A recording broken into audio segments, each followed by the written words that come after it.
Today we are going to explain document 5, the specific humoral immune response, and chapter 7, the immune response for the LS students in the Lebanese program. The antibodies are produced by plasmocytes or plasma cells during the differentiation and the effector phase of the activation of B lymphocytes. In this video, we will see how do antibodies and the humoral immunity contribute to the elimination of the intruder. The specific humoral immune response can be analyzed in terms of the number of B lymphocytes or antibodies produced as a function of time. And it can be divided into 3 phases. The first phase is called latency phase. In this phase, we don't have any antibody production. It corresponds to the activation of B lymphocytes. During this phase, the macrophages present the antigen to the T helper lymphocytes, which are found in the lymphoid tissues or in the secondary lymphoid organs. So it's the time needed for the B lymphocytes to become active. Following the activation of B lymphocytes, we have the multiplication and their differentiation. So it's the second phase in the humoral immunity, which is the elevation phase. It is characterized by the increase in the number of antibodies produced. Why? Because we have differentiation. Some B lymphocytes become plasmocytes that secrete antibodies. That's why the number of antibodies increases. Now the number of antibodies remains constant to form a plateau, which corresponds to the differentiation of some B lymphocytes into plasma cells memory preserved for many years, and which will react quickly following a second exposure to the same antigen.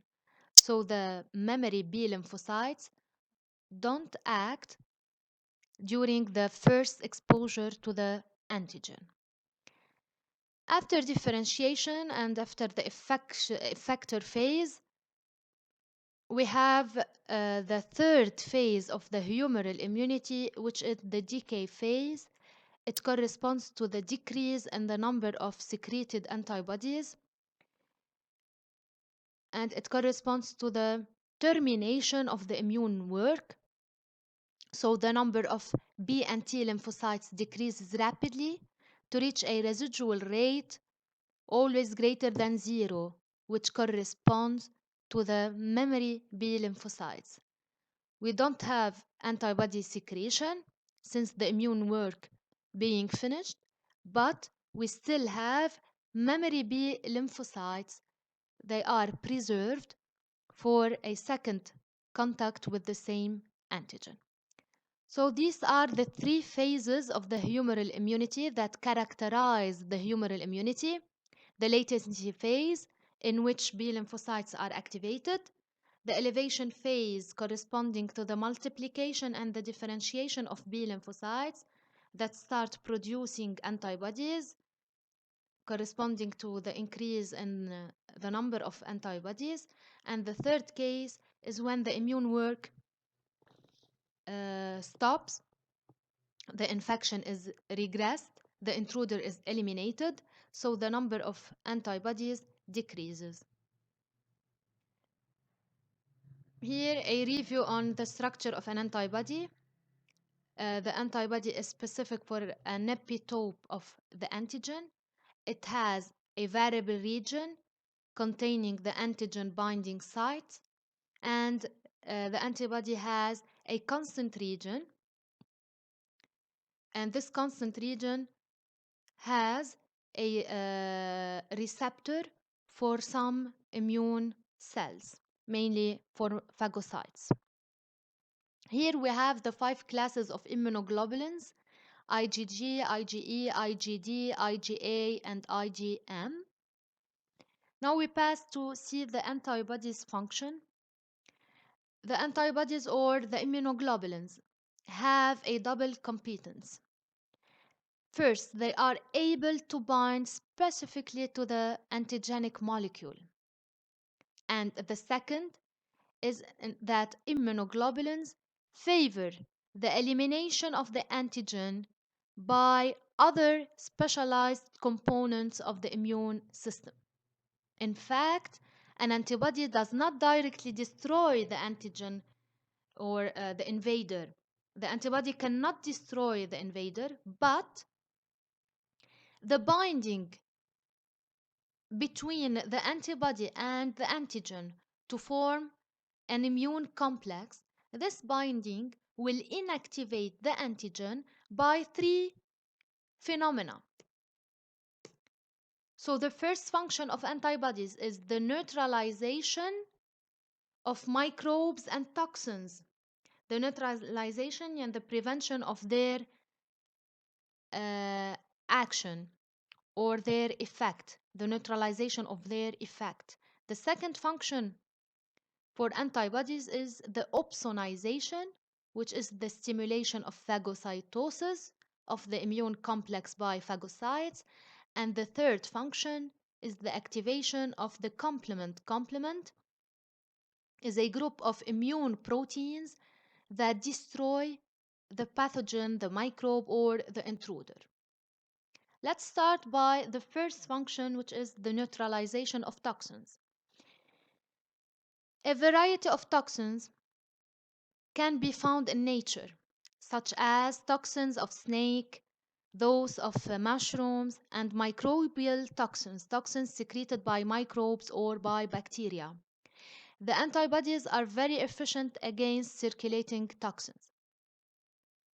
In the figure 1 of document A, we can see that when toxins enter the body in red, they attach to target cells through membrane receptors in blue and alter thus the functions of the host cell.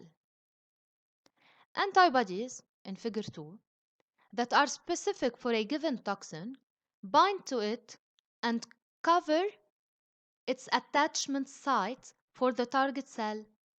So here the antibody can bind to the toxin and covers its attachment site to the target cell. In this way, the antibody prevents the action of the toxin. They are said to neutralize the toxin. They prevent the action of the toxin. Now passing to the neutralization of microbes. Without antibodies, the microbe can bind to the host cells by membrane receptors. And by endocytosis, the virus or the microbe will enter the cell. It will infect the cell. So we have an infected tissue cell here, which can release the microbe, and this microbe infects another cell or an adjacent cell. So we say that the infection propagates. The microbe is released from the infected cell. This cell will die, and the microbe will infect the adjacent cells.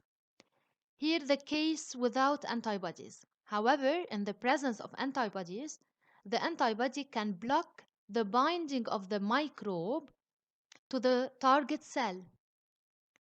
So the antibody neutralizes the microbe.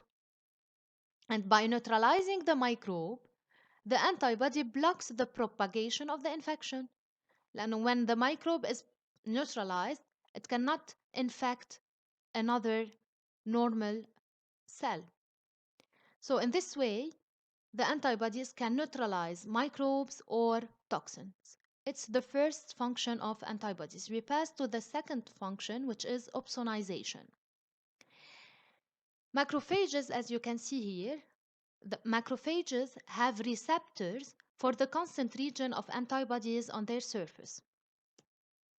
So the antibodies which are bound to the antigen, create a bridge between the antigen and the macrophage or the phagocyte, facilitating the adherence of the macrophage to the antigen, facilitating thus phagocytosis.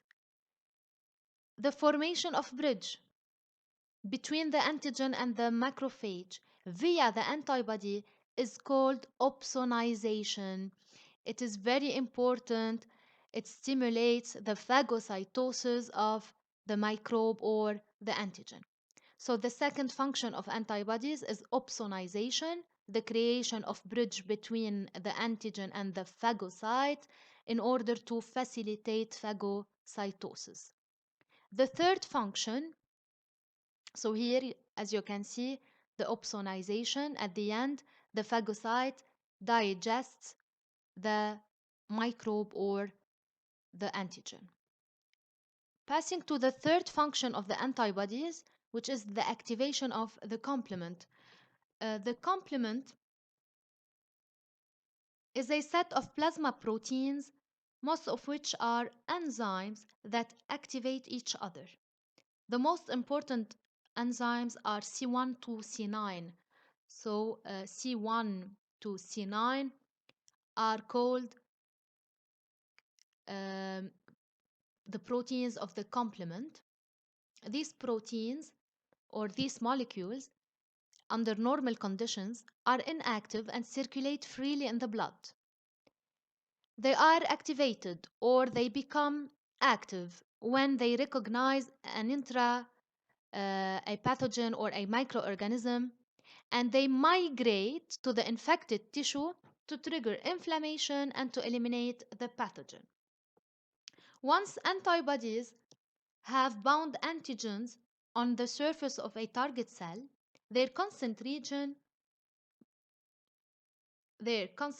may bind to one of the complement proteins called C1. So as you can see here, it's the antibody bound to the antigen, and the C1 protein comes and binds to the constant region of the antibody. The binding of C1 will activate in turn other components of the complement, will activate C2, C2 activates C3, C3 activates C4, etc. And finally, C5, C6, C7, C8, and C9 polymerize together to form a membrane attack complex. This membrane attack complex will perforate the antibody-bound target cell, causing its death. This membrane attack complex perforates the cell and leads to its death or lysis. So the activation of the components of the complement is called the complement cascade. This cascade will lead at the end to the formation of the membrane attack complex, and this membrane attack complex will eliminate the intruder. This is how antibodies work or function. They neutralize microbes and toxins. They facilitate phagocytosis by opsonization, and they activate the complement proteins in order to lyse or to destroy the intruder or the antigen. Thanks for listening.